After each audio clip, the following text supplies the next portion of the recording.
come abbiamo voluto rinnovare questo appuntamento con il FAI e la Cervara, io faccio parte di entrambe le cose, quindi è proprio per cogliere l'occasione di un evento. L'evento è il restauro del Giardino dei Bossi, che è una cosa che è finito adesso, è stato inaugurato praticamente 15 giorni fa, quindi è proprio, era un'occasione per aprire un luogo così magico, così importante, così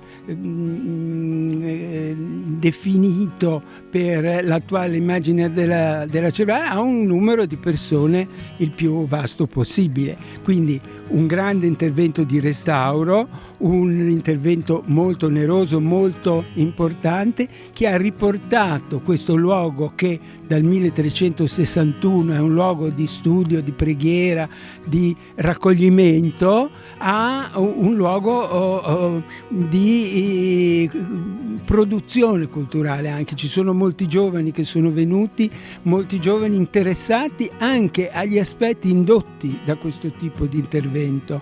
Per esempio giovani che lavorano o che studiano in scuole di agraria, che hanno intravisto proprio in questa occasione, un'occasione di un restauro, un'occasione su un monumento nazionale, ecco, una prospettiva anche per il loro futuro. Tanti giovani anche nel ruolo di guide, grazie anche all'impegno di tanti volontari delle scuole in questo percorso di alternanza scuola-lavoro. Che esperienza può essere per loro? Guardi, noi come FAI abbiamo sempre coinvolto le scuole con questo progetto di apprendisti ciceroni che ci consente di avere tanti volontari che ci aiutano, perché sennò non sapremo come fare, e anche far intuire ai ragazzi, in questo caso abbiamo i ragazzi dei licei di Rapallo, anche qui come questo mondo della cultura, questo mondo della storia, questo mondo dell'arte sia un mondo fonte di occasioni di lavoro, fonte di possibilità di esprimersi anche attraverso il lavoro in cose di grande suggestione e anche di valore sociale, della manutenzione del monumento, del paesaggio o dell'ambiente. Una manutenzione che, come ha detto lei, è stata molto onerosa, anche la posizione così tanto fortunata sul mare, però poi mi immagino per il Salino sia una problematica. Certo. Quando i Trossi organizzarono negli anni 30 del Novecento questo giardino, ecco, non so se avessero pensato alla difficoltà di mantenerlo, perché ogni volta che c'è una mareggiata, ecco che il Salino fa i suoi effetti dannosi. E nel caso di questi bossi meravigliosi che sono veramente parte del monumento, ma parte attiva, ecco, il restauro è continuo. Noi abbiamo questa collaborazione con questa ditta di Lecco che ha proprio curato per noi questo restauro e che ha fatto un'opera proprio puntuale di ripiantumazione, di nuova piantumazione di questi leci. Tengo a precisare che i vecchi non sono stati cestinati, ma sono stati riposizionati e sono in fase di ripristino, in modo da poter essere riutilizzati. Ti voglio citare questi vivai Pietro Sala di Lecco perché sono quelli che ci hanno consentito di fare un intervento così radicale, così profondo e così peraltro puntuale su un edificio, un ambiente tutelato e vincolato come quello della Cervara.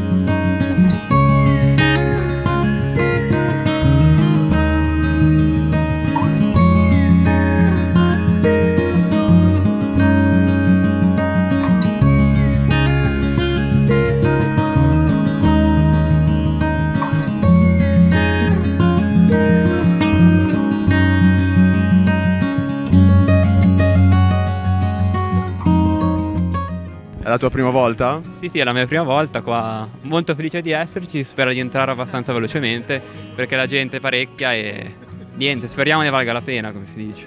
Avevi visto qualcosa online per la pubblicità? Hai deciso così da solo? No, avevo visto degli annunci online appunto che le giornate fai, quindi ho deciso di venire con i miei amici per vedere un po' questa pazzia che non è mai aperta, quindi ne vale la pena.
Come ti è sembrata l'iniziativa? Ma assolutamente è stata un'iniziativa molto bella, perché comunque la Cervara è un'abbazia molto conosciuta. Io, che è una vita che sono cresciuta qua, che sono nata qua, ne ho sempre sentito parlare, ma non ho mai avuto la possibilità di venire a visitarla. Quindi oggi c'è stata anche una grandissima affluenza, quindi fa anche vedere che magari riscoprire un po' le abbazie o comunque le cose di un tempo che fanno bella. Comunque, visto che parliamo sempre male, che la Liguria è brutta, effettivamente qualcosa di bello c'è ancora.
Che cos'è il progetto Acque?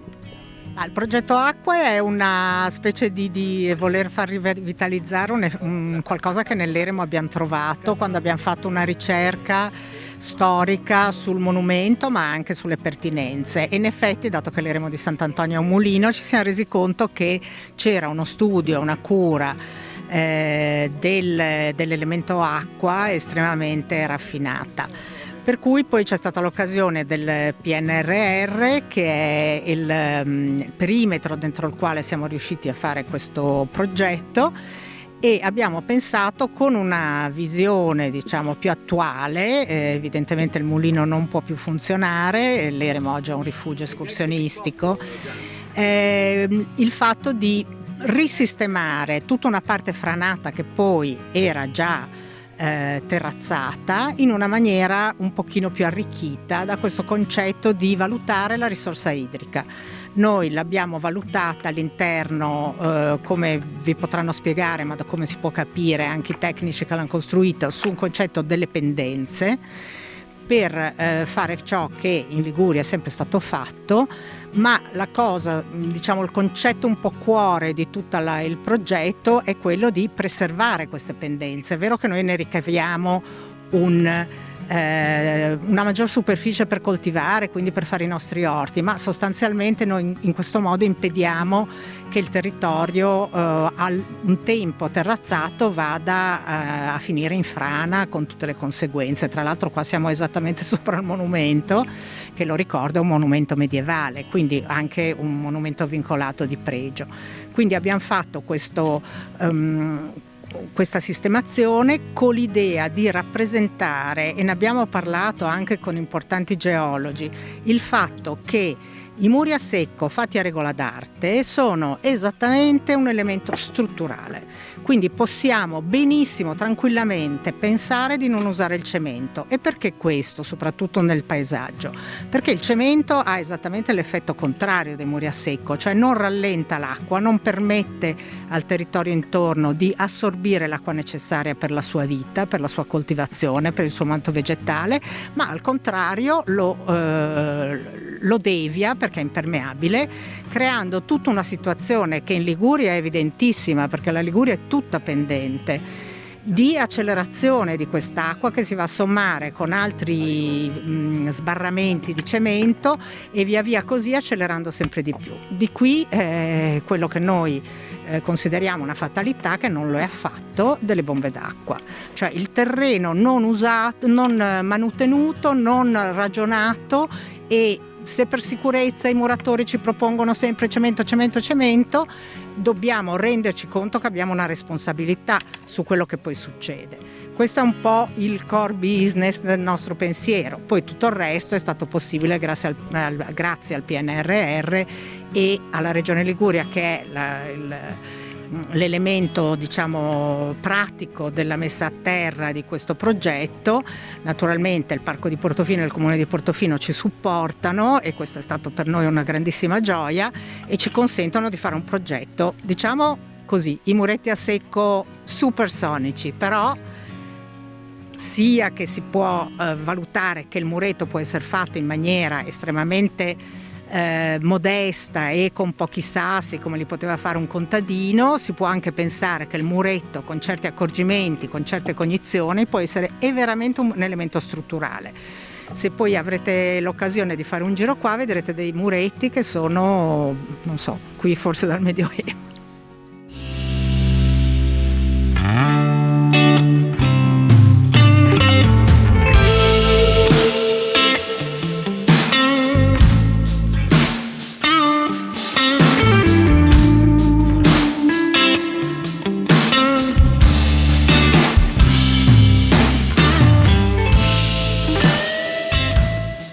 I muretti a secco come prevengono il rischio idrogeologico?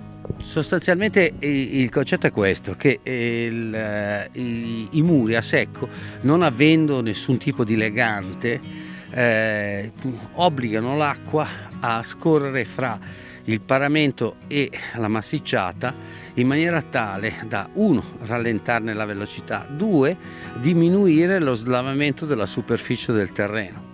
Perché per ogni balza, dunque per ogni muro che l'acqua salta, naturalmente la velocità dell'acqua diminuisce estremamente, e l'acqua si distribuisce in maniera omogenea nel terreno e quindi rimane sostanzialmente in superficie solo l'eccedenza dell'acqua. Ora, in questo progetto noi abbiamo anche tentato e realizzato dei canali al base del muro che possono recuperare quell'acqua in un altro canale per poi convogliarlo all'interno di certe cisterne. Questo solo però per quello che riguarda l'eccedenza dell'acqua, poiché i muri a secco sono pensati solo ed esclusivamente per mantenere l'acqua nel terreno, cioè trattenendo enormi quantità d'acqua rendono coltivabili le terrazze che sostengono in maniera strutturale contro la montagna.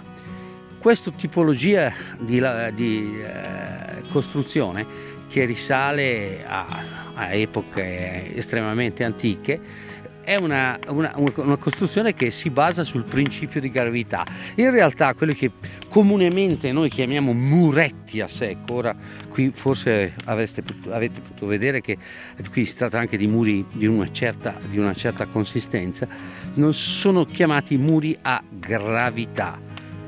Cosa vuol dire? Cioè il muro funziona in questa maniera.